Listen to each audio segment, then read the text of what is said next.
ദൈവം തന്നതല്ലാതൊന്നും ഇല്ല എൻ്റെ ജീവിതത്തിൽ. ദൈവത്തിൻ്റെ സ്നേഹം പോലെ മറ്റൊന്നില്ല പാരിടത്തിൽ. മറ്റേ കോമ്പറ്റീഷന് പാടി എൻ്റെ ഫ്രണ്ട്സൊക്കെ പറഞ്ഞു തുടങ്ങി, നിന്റെ പാട്ട് കാരണം ഒരു കോമ്പറ്റീഷന് പോകാൻ പോകാൻ അത് പറ്റില്ല. 25 ഉണ്ടെങ്കിൽ 20 അല്ല, ഇതായിരിക്കും. ജഡ്ജസിനും അത് തന്നെ ആ പ്രശ്നമായിട്ടുണ്ടാവും. അതെ അതെ, അവര് ജഡ്ജ്മെന്റിന് പോവും. അതെ അതെ. അപ്പൊ അവർക്ക് ഇത് കേൾക്കുമ്പോൾ വെറുത്തു തുടങ്ങി എന്ന് പറഞ്ഞ് അങ്ങനെ തമാശക്ക് അങ്ങനെ വരെ പറഞ്ഞിട്ടുണ്ട്. അപ്പൊ ഒരുപാട് ആളുകൾ കേട്ടിട്ടില്ലെങ്കിലും അതെ കേട്ട ആളുകളുടെ മനസ്സിലുള്ള ഒരു അതെ അതെ പാട്ടാണ്. അതെ. ഒരു മകരനിലാവായി തളിരില തഴുകൂ, പെരുമഴ ചെവിയോർക്കും പുതുനിലവായി നിൽപ്പൂ ഞാൻ.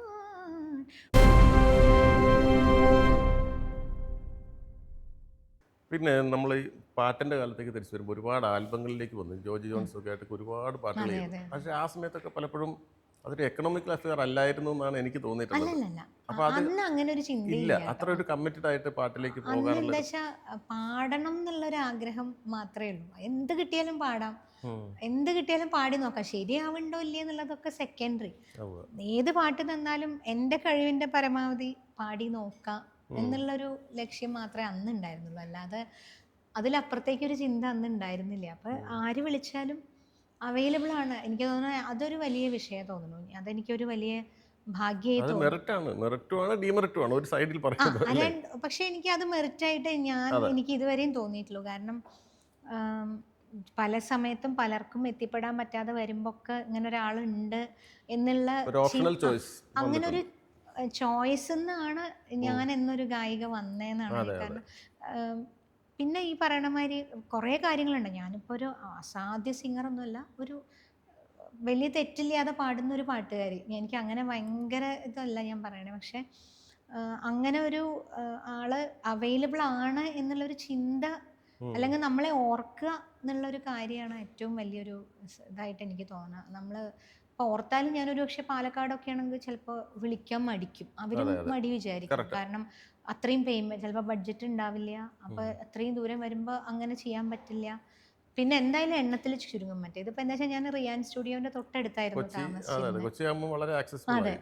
അപ്പൊ അത് ഈ പറയണ മാതിരി എന്നെ ഒരു പരിചയവും ഇല്ലാതിരുന്ന കുറേ ആളുകള് ഉം. കണ്ട് ഈ പറയണ മാതിരി ആ പാട്ടിന്റെ പുറത്തോ അല്ലെങ്കിൽ എൻ്റെ പെരുമാറ്റത്തിന്റെ പുറത്തോ എല്ലാം ഉം. കുറേ ഘടകങ്ങൾ ചേർന്നിട്ടാണെന്നാണ് ഞാൻ വിചാരിക്കുന്നത്. അല്ലാതെ ഉം. ഉം. ഒരിക്കലും ഒരു കഴിവ് കൊണ്ട് മാത്രമാണെന്ന് ഞാൻ ഒരിക്കലും. അല്ല, കഴിവ് ഒരുപാടുണ്ട്. അല്ലെങ്കിൽ ഇപ്പം യോ നമ്മൾ പറയുകയാണെങ്കിൽ സംസ്ഥാന സ്കൂൾ യുവജനോത്സവങ്ങളിൽ ഏറ്റവും കൂടുതൽ പാടുന്ന പാട്ട് ചിത്ര പാടിയ അല്ല പാട്ടാണ്. അയ്യോ, അത് പുഴയുടെ തീരത്തൊരു അതൊരു അല്ലേ? അല്ല, അത് അതൊരു കഴിവില്ല എന്നല്ല കേട്ടോ. അല്ല, അങ്ങനെ അതിൻ്റെ ഒരു മെറിറ്റ് ഉണ്ട് അതിനകത്തൊരു. ഭാഗ്യം. അതെ അതൊരു അതെ ഭാഗ്യം അതെ കൂടിയാണ്. അതെ അപ്പം എല്ലാവരും പറയുന്ന സംഗതിയാണ് പുഴയുടെ തീരത്തെ പാട്ട്. അതെ അപ്പോൾ അതെ അതിൻ്റെ ഒരു അതെ. 4 വരി പാടിയിട്ട് അതിൻ്റെ മ്യൂസിക് ഡയറക്ടറുമായിട്ടുള്ള ഒരു കോംബോ എങ്ങനെ വർക്ക് ചെയ്തതെന്ന് തീർച്ചയായിട്ടും ഓർക്കാമോ? പറയാം. പുഴയുടെ തീരത്തൊരുത്രാടരാവിൽ വിസ്മയമോടെ ഞാൻ നിന്നു. പുഴയിലൊരാകാശം കണ്ടു, മേലെ വാനിൽ പാൽപ്പുഴ കണ്ടു, തുഴയാതെ ഒഴുകി വരും തിരുവോണത്തോണികൾ കണ്ടു.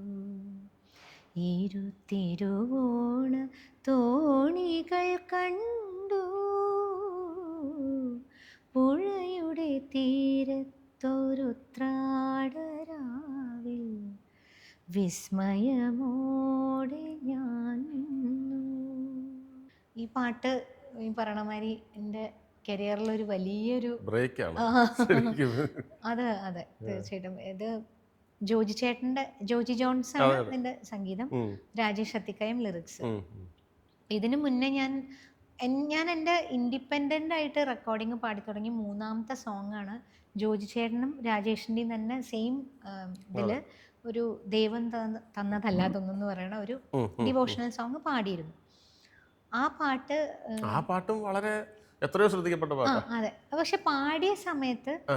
എനിക്കൊന്നും അറിയില്ല. കാരണം എനിക്ക് ഹെഡ്ഫോൺ ബാലൻസ് ചെയ്യാൻ പോലും അറിയില്ല അന്ന്. കാരണം അന്ന് പേടിയാണ്. കാരണം സ്റ്റുഡിയോയിൽ നമ്മൾ അതിന് മുന്നേ പോയിട്ടില്ല.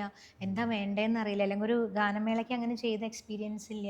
എനിക്കിപ്പോൾ ഇതിൽ മറ്റേ ഋതത്തിൻ്റെ ലെവൽ കുറയ്ക്കണം ഹെഡ്ഫോണിൽ, മറ്റേത് കൂടുതലാണ്, അല്ലെങ്കിൽ ശ്രുതിയുടെ ഇത് കൂട്ടി തരണം, ഇതൊന്നും പറയാനറിയില്ല. അന്ന് അവരെന്താണോ തരണത് അതെടുത്ത് വെക്കണു, പിന്നെ പാട്ട് മാത്രമേ ഉള്ളൂ, വേറൊരു ചിന്തയില്ല. അപ്പോൾ ഇത് എൻ്റെ ശബ്ദം ഞാൻ കേൾക്കണില്ല, അത് പാടുന്നത് ശരിയാവുന്നുണ്ട്, അവരുടെ എക്സ്പ്രഷനിൽ മാത്രമാണ് ഞാൻ മനസ്സിലാക്കണേ. അന്ന് അതിനുള്ള ധൈര്യമുള്ളൂ എനിക്കത്. അല്ലാതെ മാറ്റി ചോദിക്കാനൊന്നുള്ള ഒരു പേടിയാണ്. അവരെന്ത് വിചാരിക്കും, അവർ അങ്ങനെ. എനിക്ക് തോന്നുന്നു പാലക്കാട് അല്ല, അത് കുറെ പേർക്ക് നമ്മളെ അങ്ങനെ കുട്ടിയിലെ ശീലിപ്പിക്കുന്നത്. മറ്റുള്ളവരെ ഉപദ്രവിക്കരുത്, അല്ലെങ്കിൽ മറ്റുള്ളവരെ വിഷമിപ്പിക്കരുത്, എല്ലാം നമ്മൾ അങ്ങനെയാണ് കാണുന്നതും വളരണതും ഒക്കെ അങ്ങനെയാണ്. അപ്പൊ അത് ഈ ചിന്ത കുറച്ച് കൂടുതലാണ്. അതിന് രണ്ട് ഗുണമുണ്ട് ദോഷമുണ്ട് കേട്ടോ, ഇല്ലന്നല്ല.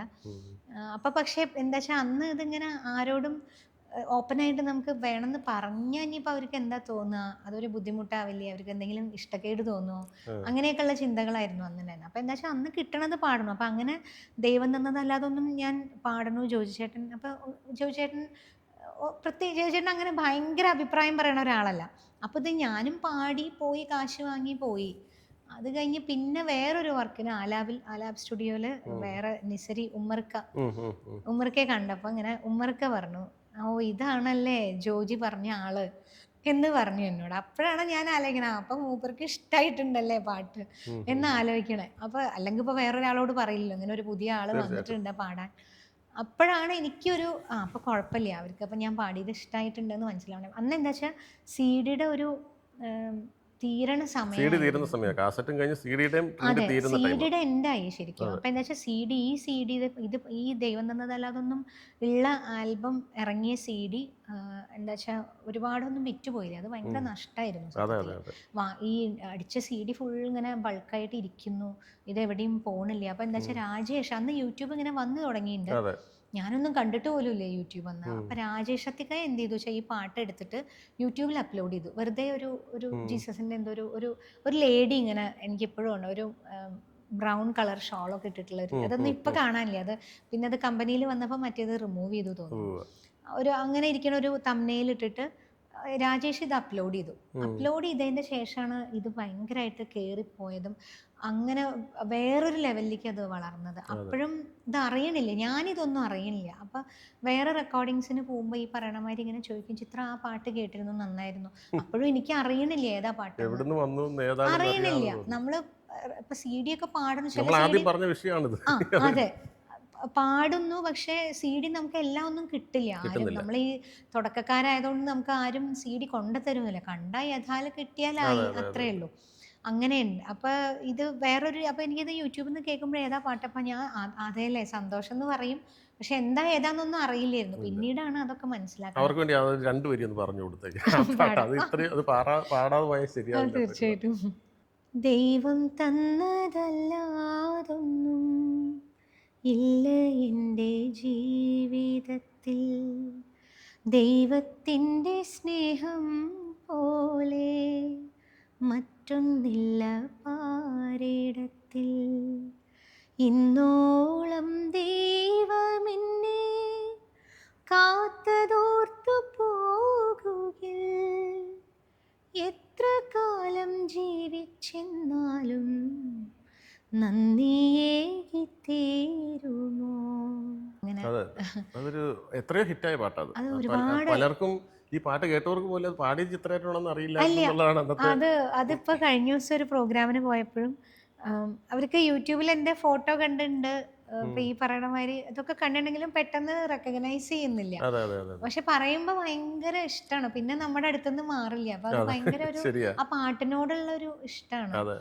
അപ്പൊ പറഞ്ഞു വന്നത് ഈ പാട്ട് കഴിഞ്ഞ് കുറച്ച് നാൾ കഴിഞ്ഞിട്ടാണ് ഈ ഓണപ്പാട്ടുകളിലേക്ക് എത്തണേ. അപ്പൊ ജോയിച്ചേട്ടൻ അന്ന് എല്ലാ വർഷവും ഓണപ്പാട്ടുകൾ ചെയ്തിരുന്നു, ഒരുപാട് വർക്കുകൾ ചെയ്തിട്ടുള്ള ഇപ്പൊ ആയി. അന്ന് അങ്ങനെയൊന്നും ആയിരുന്നില്ല കേട്ടോ. അപ്പൊ അന്ന് എന്താ വെച്ചാൽ ഈ സിഡിയുടെ ഒരു ഇതായില്ലോ, ഒരു എന്താ പറയുക, അത് ഡിക്ലൈൻ ആയി തുടങ്ങി തീരെ.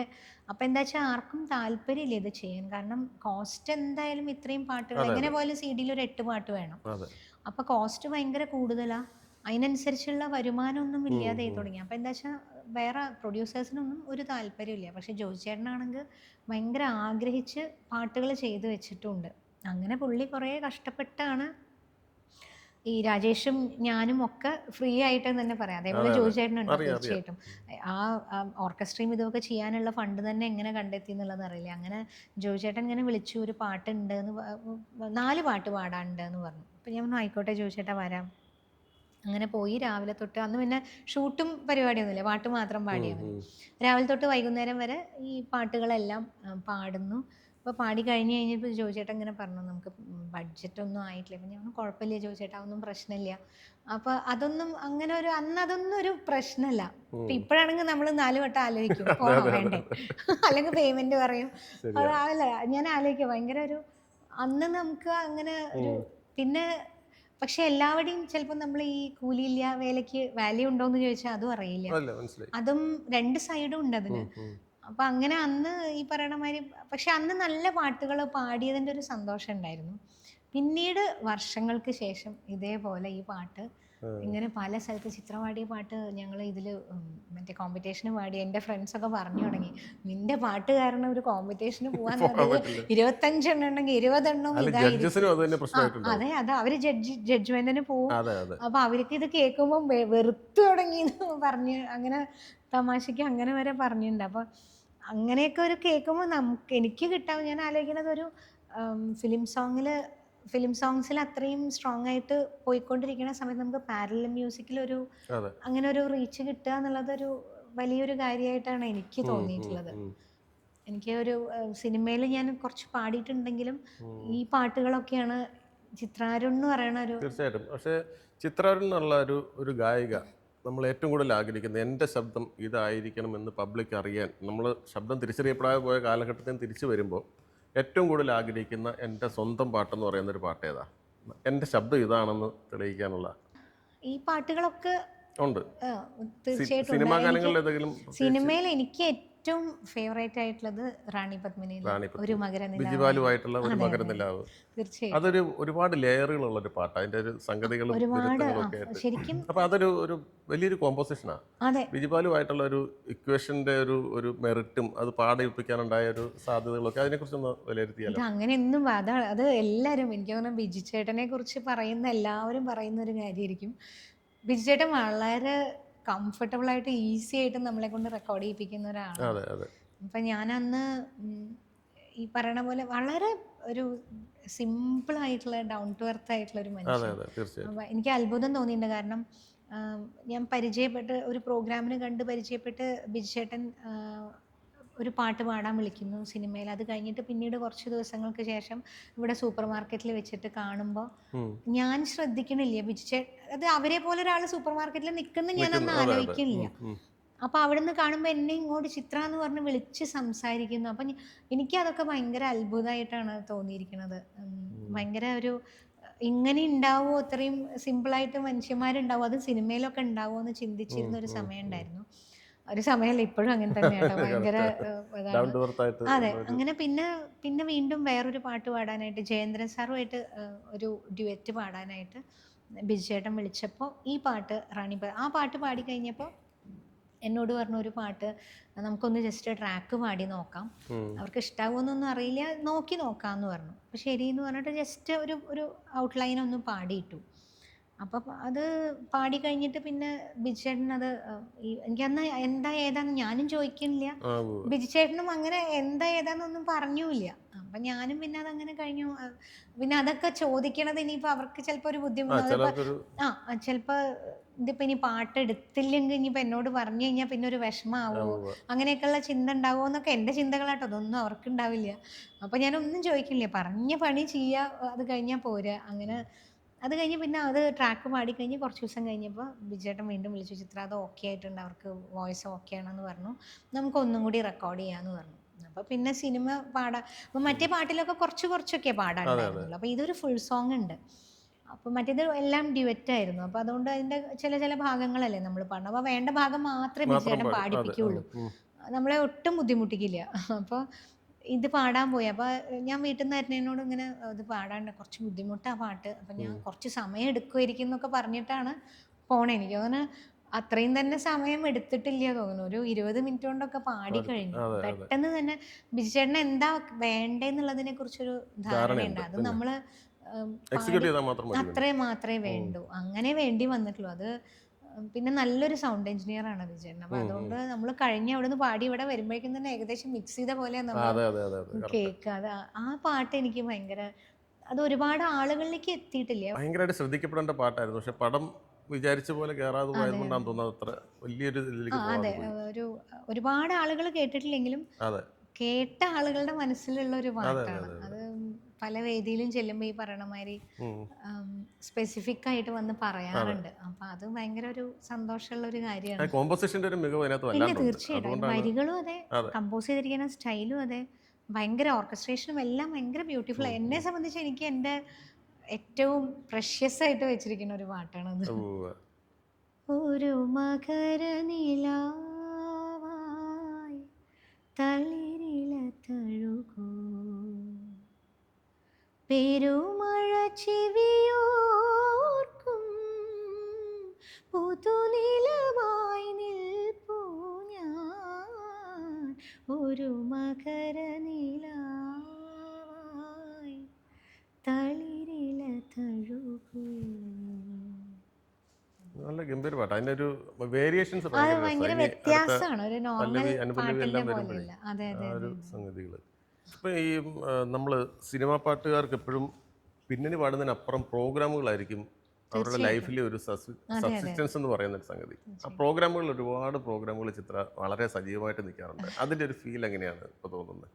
അത് എന്നുവെച്ചാൽ ഭയങ്കര. ഇപ്പോഴത്തെ മാറ്റം പറഞ്ഞാൽ നമ്മളിപ്പോൾ ബാൻഡുകളുടെ ഒക്കെ ഒരു കാലമാണ്. അതെ അതെ അതെ അപ്പം പ്രോഗ്രാമുകളുടെ നേച്ചറും എല്ലാം മാറി വരുന്നൊരു കാലഘട്ടത്തിൽ അതെ. എങ്ങനെ അതിനെ നോക്കി കാണുന്നു അറിയാനായിരുന്നു. ഞാനിപ്പോൾ നേരത്തെ പറഞ്ഞു വന്ന പോലെ തന്നെ ഞാൻ പ്രോഗ്രാമൊന്നും ചെയ്യുമെന്ന് വിചാരിച്ച ഒരാളല്ല.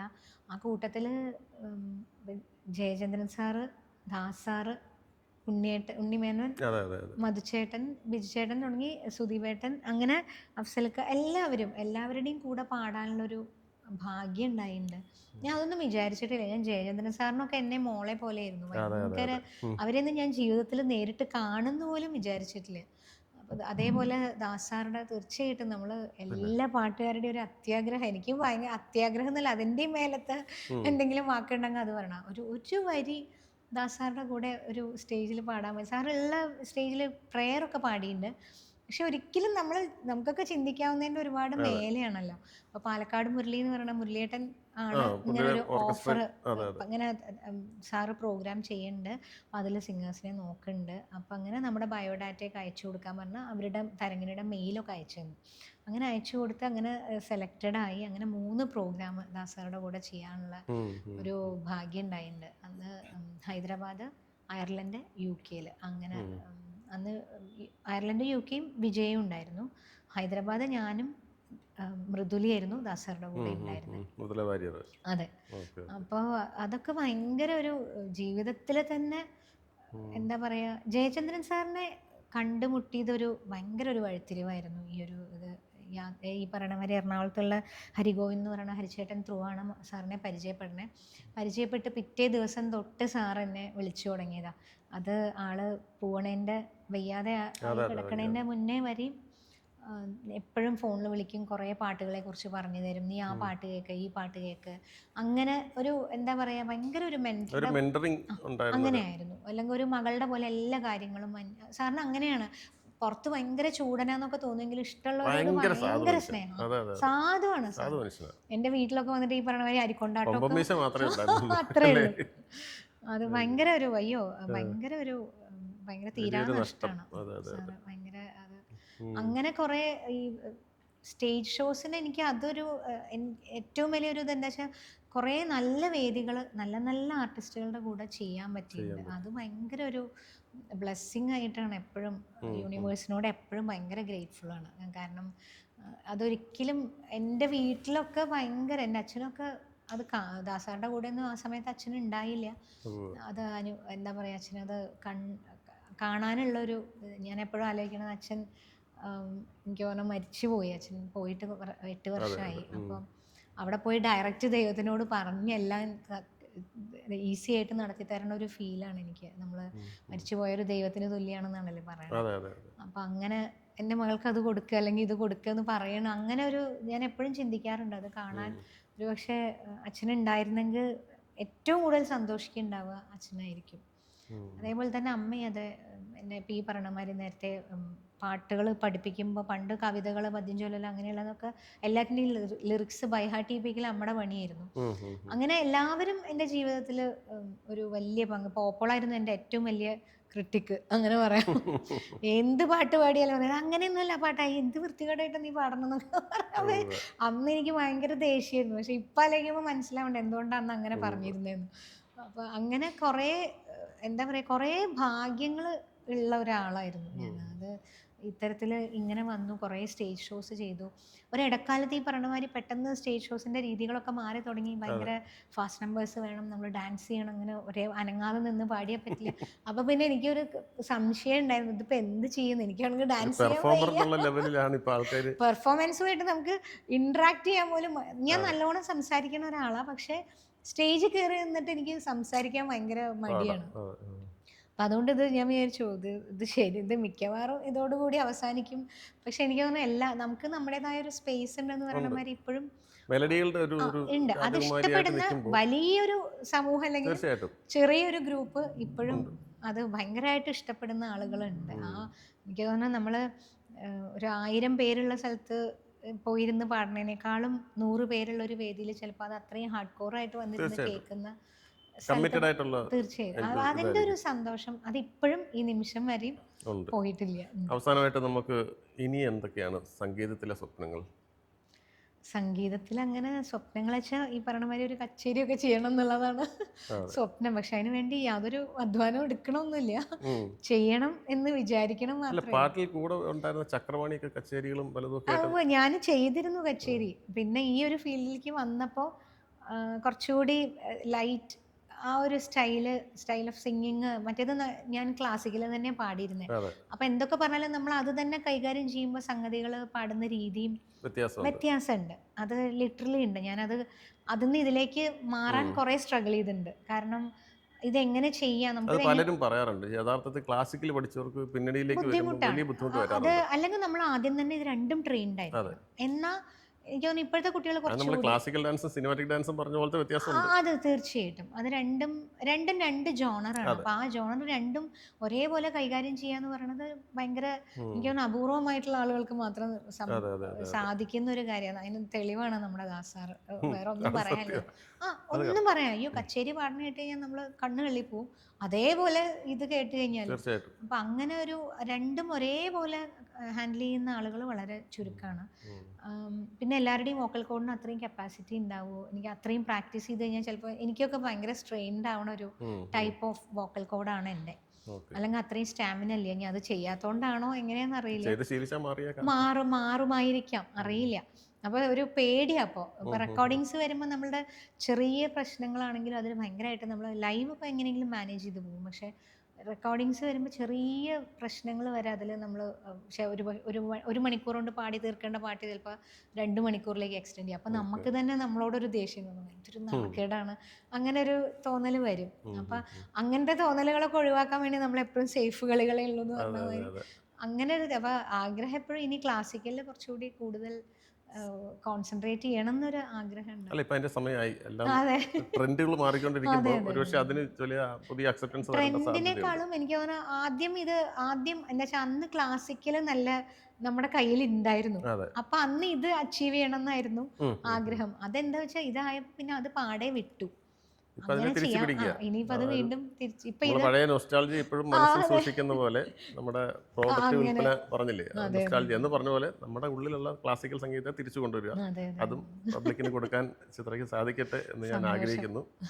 എന്തായാലും പാട്ടിൻ്റെ ആത്മാവിനെ ജീവനോളം സ്നേഹിച്ച ഒരു ഗായിക, കാസറ്റുകളുടെയും ആൽബങ്ങളുടെയും ലോകത്തു നിന്ന് ഈ ഡിജിറ്റൽ യുഗം വരെ സംഗീതത്തിൻ്റെ എല്ലാ വേരിയേഷൻസും കണ്ട് ശീലിച്ച ഒരു അതുല്യ ഗായികയാണ് ഇത്രയും നേരം നമ്മളോട് നാടൻ പാട്ടുകളെക്കുറിച്ച്, നാടിൻ്റെ ഭംഗിയെക്കുറിച്ചും പാലക്കാടിനെക്കുറിച്ചും ഭക്ഷണ രീതികളെക്കുറിച്ചും പാട്ടുകളെക്കുറിച്ചൊക്കെ വിശദമായിട്ട് കുറേ സംസാരിച്ചത്. ഒരുപാട് സന്തോഷം തോന്നി. ഇത്ര നൈർമല്യമുള്ള ഒരു സ്വഭാവത്തിൻ്റെയും ശബ്ദത്തിൻ്റെയും ഉടമയെ പരിചയപ്പെടുത്താൻ കഴിഞ്ഞതിലുള്ള സന്തോഷം ലൈഫ് സ്റ്റോറീസ് വിത്ത് ടോണി പങ്കുവെക്കുന്നു. ഈ എപ്പിസോഡ് എന്തായാലും ഇവിടെ പൂർണ്ണമാവുകയാണ്. അടുത്ത ആഴ്ച വീണ്ടും പുതിയൊരു ജീവിത സ്പന്ദനങ്ങളുമായി നമുക്ക് വീണ്ടും കാണാം. അതുവരെ എല്ലാവർക്കും നന്ദി, നമസ്കാരം.